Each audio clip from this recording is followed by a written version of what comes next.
তেলে তেল তেলে জীবনটা গোলমেলে আগে পিছে দিলে তেল খেয়ে নেতারা চরণে তেলে জনগণে খায় তেল মতের অমিল হলে ফে কেউ করে কারবারি কেউ করে দরবারি কেউ করে বাড়াবাড়ি কেউ করে কারাকারি দিল থেকে তাল হলে পে মালিশেতে লাগে তেল বকশিসে মারে তেল সুপারিশে মারলে তেল পটানোতে লাগে তেল টেবিলের তলে তেল প্রমোশন পাইতে তেল তাও লাগে তেল তেলে বোতল বাগায় ডোলে হরেক পদের তেল আরে তেল দিয়া খটকা খাইতে খাইতে পটকা বাইজা গেছে 12টা তাই খায় তেল সারা পরোটা জোশ তেল সারা পরোটা আহা তেল সারা পরোটা দেন না তেল সারা পরোটা তেল সারা পরোটা আহা তেল সারা পরোটা তেল সারা পরোটা দেন না তেল সারা পরোটা।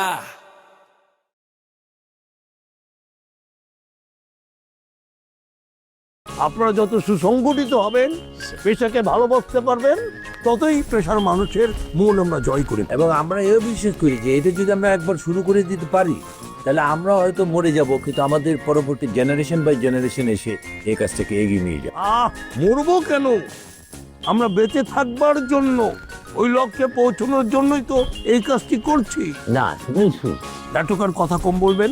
জি স্যার। প্লিজ দেখে ফেলেন, আমাদের উদ্দেশ্য clear. G sir, G sir. Please একটু জানান, একটু প্রাইভেট কথা। সিরাজগঞ্জ, শাহজাদপুর, পাবনা, রোহিতপুর লঙ্গে ফার্মেসি লঙ্গে লাগে বুঝছে স্যার, লুঙ্গিওয়ালা একদম মনে হচ্ছে আমি ফেরি দিচ্ছি। ঠিক আছে, যান। আচ্ছা স্যার, প্ল্যান আই কাগজ কাগজ। আরে কাগজ মানে আমি মুছে পড়তেও কাগজ মানে কিনবো, পুরোনো কাগজ কেজি ধরে কিনবো, ট্রেনিং দিয়ে বেরোতে হবে। মানে নোটে রাখেন, কিন্তু আপনাকে ওই পেশা দেওয়া হবে কিনা সেটা পরবর্তী ওই গাই। আমি বললাম মানে আমি প্রভাবিত হয়ে বলেছিলাম আর দিয়ে। ঠিক আছে, যান চলো। লঙ্গি লাগো সিরাজপুর, কাগে স্যার আর ডিরেক্টর একটু ওভার অ্যাক্টিং করে ফেলতেছে না স্যার? দেখবো, তারপরে হচ্ছে আপনার সঙ্গে আমার কথা আছে। জি স্যার। স্যার কালকে আমি যে স্যার ফেরিওয়ালা ক্যারেক্টারে ঢুকে গেলাম স্যার, আপনার স্যার কেমন লেগেছে স্যার?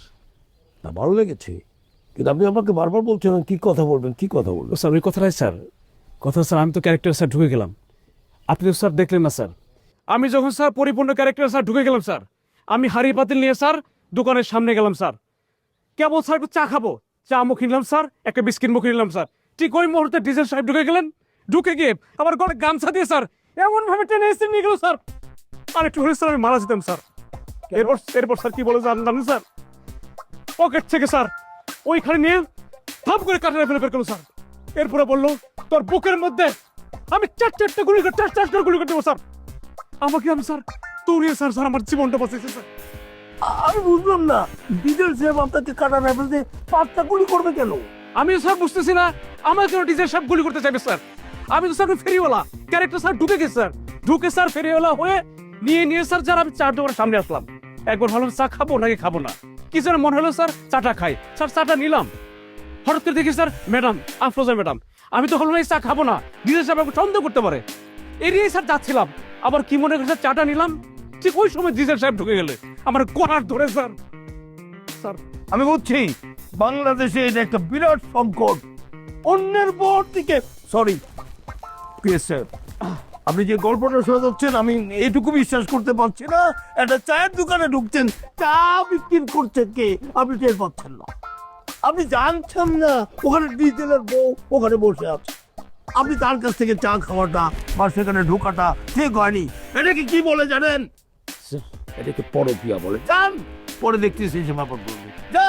জি স্যার, জি স্যার, সরি স্যার।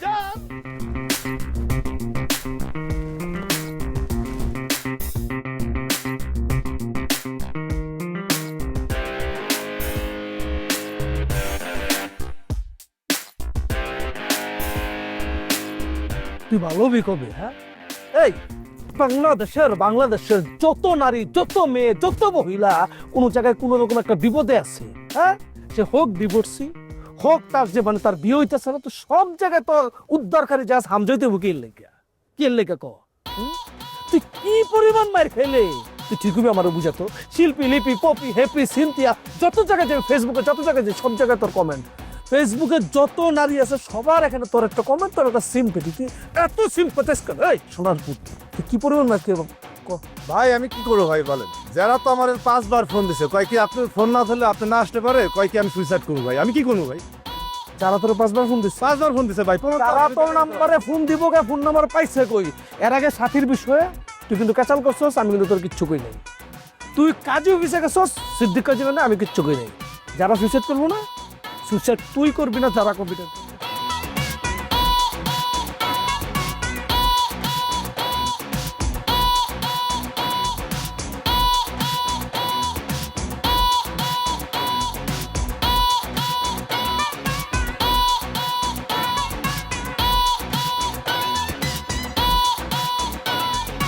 কি হইল ওদিকে ঘুরে শুয়ে রইছো কেন আজকে বাদে কালকে আমাকে বিবাহ বার্ষিকী এদিকে ঘুরো মুখোমুখি হও একটু কথাবার্তা বলি কিভাবে কি করণ যায় না করণ যায় একটু আলাপ আলোচনা করি না আমি এদিকেই ফিরে শুয়ে থাকুন আজকে সারাদিনের যেই ঘটনা ঘটছে তারপরে তোমার দিকে ফিরে শোয়ার কোনো ইচ্ছা আমার নাই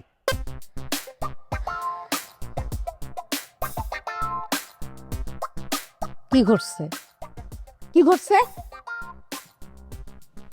কি ঘটছে আহা কিচ্ছু বোঝে না কি ঘটছে ওই পিএস এর বাচ্চা পিএস ওরে ধৈর্য নিয়ে আমি জিলাপির দোকান থেকে ধৈর্য নিয়ে ইচ্ছা মতো মারলাম রক্তাক্ত করলাম খালি স্যারের জন্য ওরে মাফ করে দিছি তারপরে কি হইলো স্যারের নির্দেশ অনুযায়ী আমরা যে যার পেশায় চলে গেলাম আমি হইলাম তরকারি আলা তুমি হইলে চা আলা আর সে হয়ে গেল ফেরিওয়ালা ওই শালার ফেরিওয়ালা কি করছে স্যারের নিষেধ ছিল একটা পেশার মধ্যে একটা পেশা ঢুকে যাবে না সে ওই ফেরিওয়ালা আরি পাতিল নিয়া তোমার চার দোকানে হান্দায় গেছে গিয়া সে মুচমুচকে হাসিতে তোমার কাছে চা চাইছে আর তুমিও কি সুন্দর হাসির ঝলক দিয়া তারে চা দিলা তোমার এই হাসির ঝলক আমি বিয়ের আগে দেখছিলাম আর আজকে দেখলাম সেই 14 বছর পর এইসব দেখার পর একটা মানুষ সুস্থ থাকতে পারে কোনদিন সুস্থ থাকতে পারে না আমার জীবনে আর কোনদিন বিবাহ বার্ষিকী আসবে না আসার সুযোগই নাই ওই শালার ব্যাটার আমি ধরে নিয়ে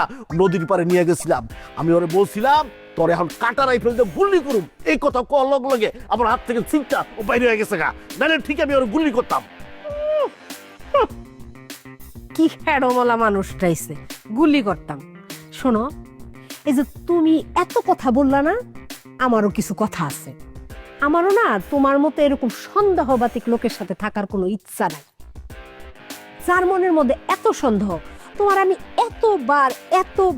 এতবার পই পই কইরা বুঝাইয়া বলছি যে দেখো তুমি যা দেখতেছো তোমার চোখ যা দেখতেছে সব কিছু মিথ্যা ভুল ফেক আমি যা কিছু করতেছি আমাদের ভালোর জন্য করতেছি তোমার ভালোর জন্য করতেছি কিন্তু না সেটা তো তুমি শুনবা না তুমি আমারে সন্দেহ কইরাই যাইতেছো আর এই যে কাটা রাইফেলের কথা বলছো কাটা রাইফেল কারে কয় তুমি চিনো দেখছো জীবনে কাটা রাইফেল দেখছি আমি কারণ হইতেছে আমার বাপ ভাইয়েরা সারা জীবনে কাটা রাইফেল নিয়ে কাজ করছে কাটা রাইফেলের উপরে বড় হইছি আমি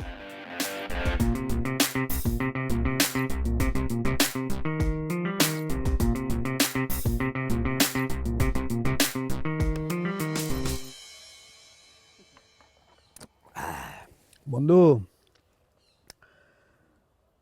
তুমি পলিটিক্স করো পলিটিক্স ব্যাকগ্রাউন্ডের লোক ভালো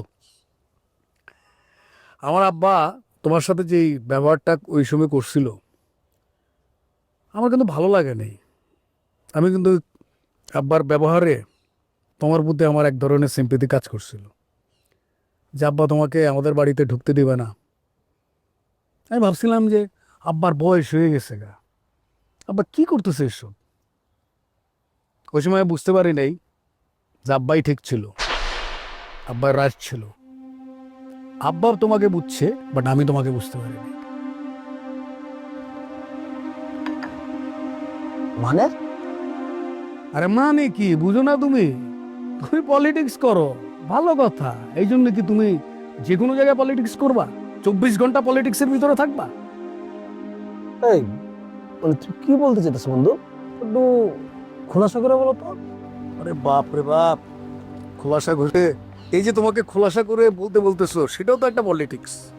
হ্যাঁ বলতেছি, এই যে তুমি চাও যে আমরা যেন একটা অস্থিরতার ভিতরে থাকি, থমথমে পরিবেশের ভিতরে থাকি, আমরা যেন একটা প্যানিকের ভিতরে থাকি, সুস্থ না থাকি। তো এইটা তোমার কেন মনে হইলো? আরে কেন মনে হইব না, আমার ভাই প্রফুল্ল দ্বারে তুমি হাতির পেটে ঢুকাই দিলা, এদিকে শ্যামলের এক হাতে তুমি শিয়ালরে খাওয়াই দিলা, এই যে তুমি গাঁজাখুরি একটা গল্প চারিদিকে ছড়াই দিলা, এটা গল্পের রাইটার তো তুমি এগুলো ছড়াইছো। তুমি এগুলো ছড়াইছো কেন জানো? এগুলো ছড়াই আমাদের ফ্যামিলিকে উত্তপ্ত করে দিছো। তুমি এখানেই ক্ষান্ত হও নাই, তুমি প্রফুল্লদার যারা কাছের মানুষ তাদের ভিতরে বিভেদ সৃষ্টি করে দিছো, ভেদাভেদ তৈরি করে দিছো, কারণ তুমি একটা ক্লিক বাস। বন্ধু আমি তোমার কথায় সত্যি আহত হইলাম, মানে আমার এইসব করে লাভ কি? আরে লাভের গুড় খাইতে চাও তো তুমি, লাভ তো তোমারই, কারণ প্রফুল্লদার আমাদের এলাকার ভিতরে যে জায়গাটা আছে, যে অবস্থানটা আছে, সেটা তুমি নিতে চাও।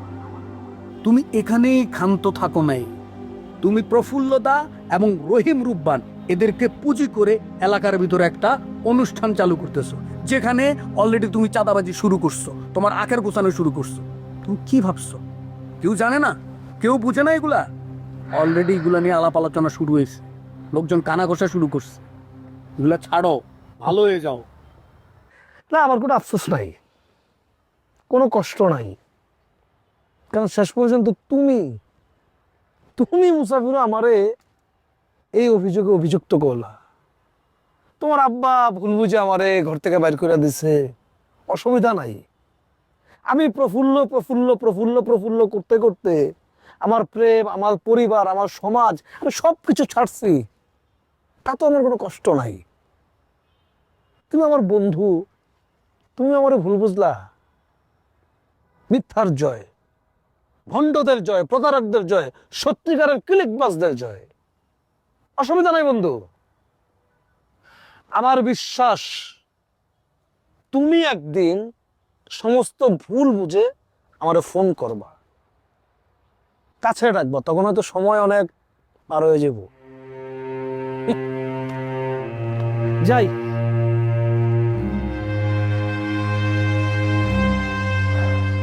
আরেকটা কথা, এই এলাকার পোলা কিন্তু আমিও, এই এলাকার আলো বাতাসে কিন্তু আমিও বড় হয়েছি।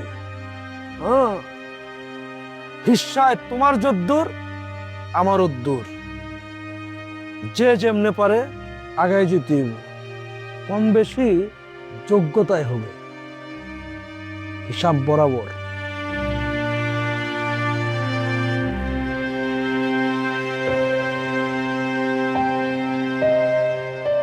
আমারে মানুষ অগ্নিবালিকা বইলা ডাকতো, কিন্তু এই যে তোমার কাছে আইসা আমার সেই নামটাও আমি জলাঞ্জলি দিছি, মানুষ আমারে সাহসী মাইয়া বইলা জানতো। আর এই যে হাদারাম, তোমার মতো একটা হাদারামের কাছে আইসা আমার কি হইছে? জীবনে কোনো লাভ হইছে লস ছাড়া? আর তোমার মতো মানুষে আমার সাহস দেখায় লাভটা কি? হ্যাঁ, আমি তোমার মতো মানুষের কোনো সাহস দেখাইতে চাই না। বেশ ভালো কথা, তুমি আমার সাথে থাকতে চাও না, থাকো না। আমারও তোমার মতো হাদারামের সাথে, এই সন্দেহবাতিক লোকের সাথে থাকার কোনো ইচ্ছা নাই, কোনো আশাও নাই। কি বললা? আমি হাদারাম? ইয়েস ইয়েস, আই এম হাদারাম। আমি হাদারাম। এই হাদারামের সাথে থাকার দরকার নাই। তুমি আমার কাছ থেকে ডিভোর্স নিয়ে ওই পিএসএ বিয়ে করবা, পিএসএ বিয়ে করে তার সাথে সুখে শান্তিতে থাকবা। আমি নিজে ওই পিএস এর সাথে তোমার বিয়ে দিয়ে দেবো। শোনো, ওই পিএস রে বিয়ে করে আমি সুখে শান্তিতে থাকবো না কিভাবে থাকবো ওইটা জানার তোমার দরকার নাই। আর তারে বিয়ে করলে আমি সুখেই থাকবো, ভালোই থাকবো, ওইটা নিয়ে তোমার টেনশন করা লাগবো না। আরে আল্লাহ রে, আমি এত সুন্দর করে বুঝাইলাম যে এই যে দেখো আমার সয় সম্পদ, টাকা পয়সা, ব্যাংক ব্যালেন্স যা আছে আমি সব তোমার কাছে দিয়ে দিছি। কেন দিয়ে দিছি? কারণ তুমি আমার স্বামী, আমি তোমার স্ত্রী, দুইজনে মিলে সুন্দর করে সংসার করবো, সুন্দর করে থাকবো। এই জন্য যা দেখো, যাও খোঁজ নাও, আমার বাপ মার বাড়িতে যায় খোঁজ নাও যে আমার ব্যাংক ব্যালেন্স কত আছে। কিন্তু আমি এগুলি কিচ্ছু মনে করি না। কারণ আমি তোমারে ভালোবাসি, এটা আমি তোমারে বুঝাইতেই পারতেছি না। তোমারে দিয়ে আমার কিচ্ছু হইব না। আমি কারে বিয়া করবো, কার সাথে থাকবো না থাকবো, এটা নিয়ে তোমার চিন্তা করানোর দরকার নেই। হ্যাঁ ঠিক বলছো, আমার আর তোমার নিয়ে চিন্তা করার দরকার নাই। আমার মাথা থেকে তোমারে ফালাই দিছি। এই যে আজকে রাতটা তোমার সাথে আমি থাকতেছি, কেন থাকতেছি? কারণ থাকতেছি না হইলে স্যার তোমারে এখান থেকে বের করে দিবে। তুমি স্যারের নামে যে বদনাম করছো, স্যারের কোম্পানির নামে যে বদনাম করছো, এরপর স্যার তো তোমার রাখতো না। কিন্তু আমি বুঝাইছি স্যার আমাদের মধ্যে কিন্তু অনেক সুখ শান্তি, অনেক মিলমিশ, এই কারণে তোমার সাথে থাকতেছি, কিন্তু উল্টো হয়ে থাকতেছি। আমি যদি এই রুম থেকে বেরোয় যাই, স্যার তো তোমার বের করে দিবে। আমি তোমার স্যারের নামে কি বদনাম করছি? হ্যাঁ, যেটা সত্যি ওইটাই কইছি, মিথ্যা কোনো কিছু তো কই নাই। আর আমিও যেটা সত্যি সেটাই বলতেছি। তোমার তো ওই পিএস এর সাথে লটর পটর, পিএস এর সাথে তোমার সুখ না, তোমার সম্পত্তি। এই হাদারামের সম্পত্তির লোভ দেখা লাভ নাই। হাদারাম যা নিয়ে আছে তা নিয়েই থাকবে, ওই ৮,৪০০ টাকার বেতন নিয়েই থাকবে। আর একটা দিন পর আমাদের বিবাহ বার্ষিকী, সেদিন আমাদের ডিভোর্স বার্ষিকী। তোমার ঠিকানায় ডিভোর্স চলে যাবে, এরপরে তোমার আবার কোনো সম্পর্ক থাকবে না। আচ্ছা ঠিক আছে, ঠিক আছে, যখন ডিভোর্স পেপার যায় তখন বোঝা যাবে। এখন কি, এখন রাত, এখন চুপ করে শোও। আর কার দোর কতটুক এটা আমার বহুত দেখা আছে, জানা আছে। এখন শুয়ে ঘুমাও, রাত হইছে। শো শো কইতাছি।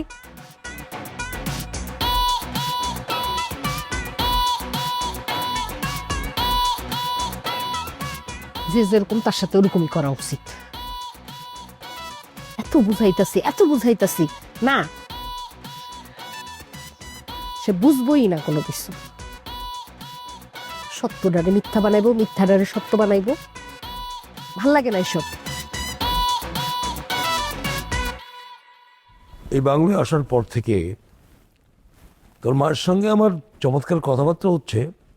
হ্যাঁ, কখনো কখনো রেগে ফায়ার হয়ে যাচ্ছে। মানে অনেক কিছুতে মিলছে না, মানে বেশিরভাগ ক্ষেত্রে মিলছে না। যাক, তোর বড় বোনের ব্যাপারে, মানে আমার সূর্যকন্যার ব্যাপারে আমরা একটা সিদ্ধান্ত নিতে চেয়েছিলাম। তাকে তো আমি বিয়ে দিতে চেয়েছিলাম আরো আগে, কিন্তু পারলাম কই।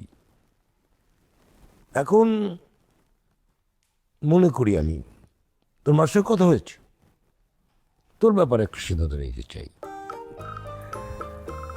শোন, একটু ক্রিটিক্যাল আছে ব্যাপার হচ্ছে যে এই যে শির ইসলাম চৌধুরী নাম নিলেই তো কেমন অস্থির লাগে। মানে তার ছেলে মুসাফির, হ্যাঁ মুসাফিরের কাছে আমি তোকে পাঠিয়েছিলাম। মানে অনেকটা সিআইডির মতন, যে মিশে যা, ওদের সঙ্গে একেবারে একাকার হয়ে যা, যাতে ওদের পারিবারিক ইতিহাস, ওরা কি ষড়যন্ত্র করছে, সবকিছু চোখের উপরে দেখতে চেয়েছিলাম। কিন্তু তুই তো মিশে যে উল্টা হয়ে গেল। মানে হ্যাঁ, তোর দোষ না, এটা হয়। মানে বিরোধিতা করতে যে মানে প্রেমে পড়ে গেছে, অনেক ইতিহাস আছে পৃথিবীতে। আমি জানি না, আমি এটা বিশ্বাসও করি না, কিন্তু আজকে একটু ক্লিয়ার করি। তোর সঙ্গে সম্পর্ক হয়ে গেছে এবং সম্পর্কটি একটি অন্য মাত্রায় চলে যাচ্ছে। ভালো, আমি খুশি, সত্যিকার হচ্ছে আমি খুব খুশি। কেন খুশি জানিস? শির ইসলাম চৌধুরী আমাদেরকে ঘৃণা করে, আমাদেরকে আবর্জনা মনে করে। আমি তো তোমার একার মেয়ে না, আমি তো মারও মেয়ে, তারও তো একটা সিদ্ধান্তের ব্যাপার আছে। তোর বাবা কোনো উদ্দেশ্য ছাড়া কোনো কাজ করে না। আমার বাবা যেমন, তুমি ঠিক বাবার বিপরীত। আমি বাউলগিরি করব কি করব না, বাউল গান ছাড়বো কি ছাড়বো না, এটা আমার ইচ্ছা। তীরে খাজা নামটা তো কিছুদিন পর মানুষ একসেপ্ট করবে না, কেন বুঝতে পারছো না তোমরা? জীবনে প্রেমে জড়ায়া গুরু মানছিলাম শাহরুখ খান। আরে তেল দিয়া খটকা, খাইতে খাইতে পটকা, বাইজা গেছে 12টা। তাই খাই তেল ছাড়া পরোটা, জোশ তেল ছাড়া পরোটা, আহা তেল ছাড়া পরোটা, তেল ছাড়া পরোটা, তেল ছাড়া পরোটা।